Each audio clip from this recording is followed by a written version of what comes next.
Diesel's driver had not put his brakes on properly, and Diesel started to move. He went bump straight into Percy. "Wake up there, Percy," scowled Diesel. "You have work to do." He didn't even say he was sorry to Percy.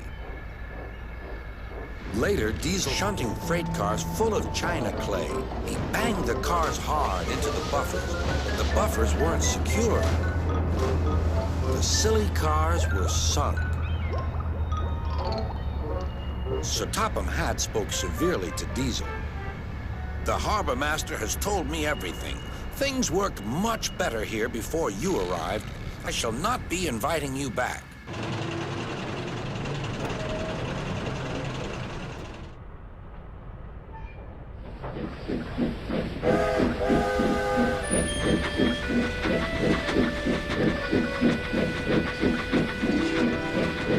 Duck, the great western engine, puffed sadly into Edward's station.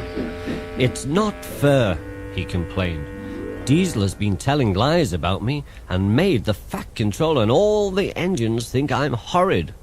They think I told tales about them to the trucks, and now the Fat Controller has sent me away." Edward smiled. "I know you aren't horrid," he said, "and so does the Fat Controller. You wait and see. Why don't you help me with these trucks?"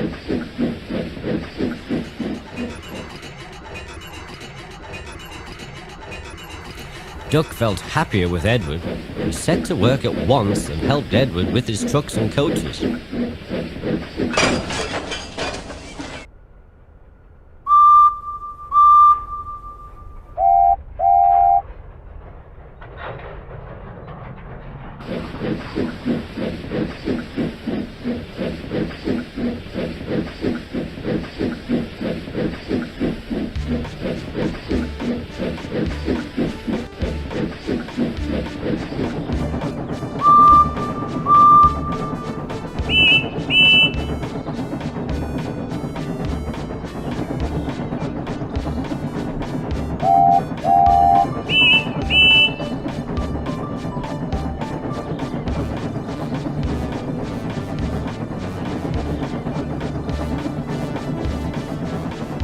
The trucks were silly, heavy, and noisy. The two engines had to work hard, pushing and pulling all afternoon.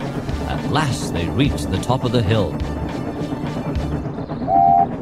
"Goodbye," whistled Duck, and rolled gently over the crossing to the other line. Duck loved coasting down the hill, running easily with the wind whistling past. He hummed a little tune. Suddenly he heard a whistling sound. "That sounds like a guard's whistle," he thought. "But we haven't a guard."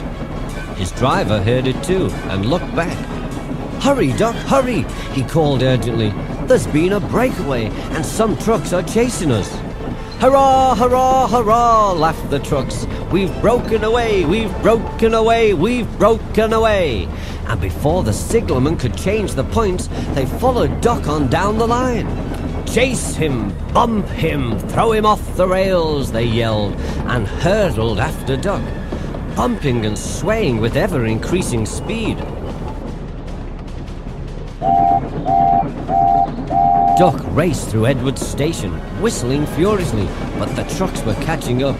"As fast as we can," said the driver. "Then they'll catch us gradually."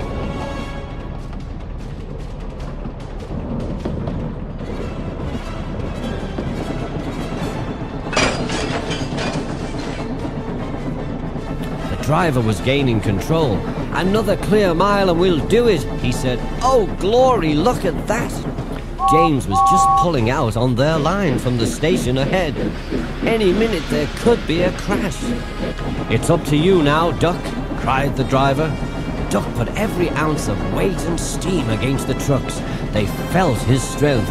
"On, on!" they yelled. "I must stop them, I must!" cried Duck. The station came nearer and nearer. The last coach cleared the platform. "It's too late," Duck whistled. He felt a sudden swerve and slid shuddering and groaning along a siding. A barber had set up shop in a wooden shed in the siding. He was shaving a customer.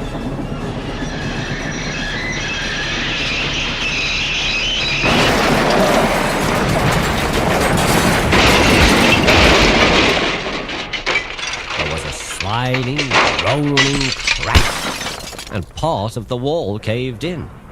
The silly trucks had knocked their guard off his van and left him far behind after he had whistled a warning. But the trucks didn't care. They were feeling very pleased with themselves. "Beg pardon, sir," gasped Duck. "Excuse my intrusion." "No, I won't," said the barber crossly. "You frightened my customers and spoilt my new paint. I'll teach you." And he lathered Duck's face all over. Poor Duck. Thomas was helping to pull the trucks away when the Fat Controller arrived. The barber was telling the workmen what he thought. "I do not like engines popping through my walls," he fumed. "They disturb my customers." "I appreciate your feelings," said the Fat Controller, "and will gladly repair the damage. But you must know that this engine and his crew have prevented a serious accident. You and many others might have been badly hurt."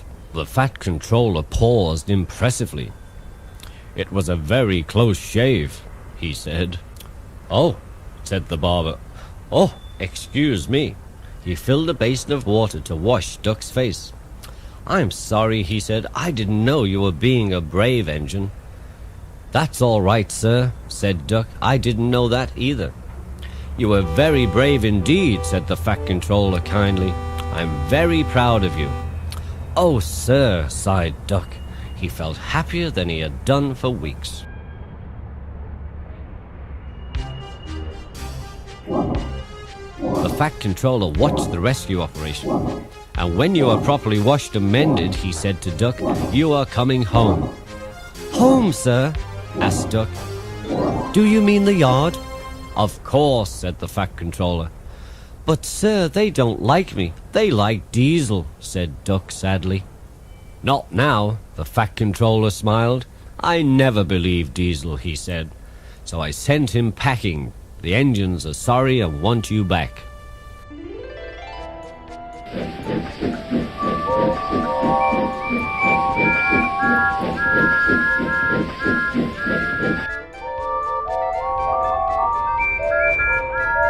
A few days later, when he came home, there was a really rousing welcome for Duck, the Great Western Engine.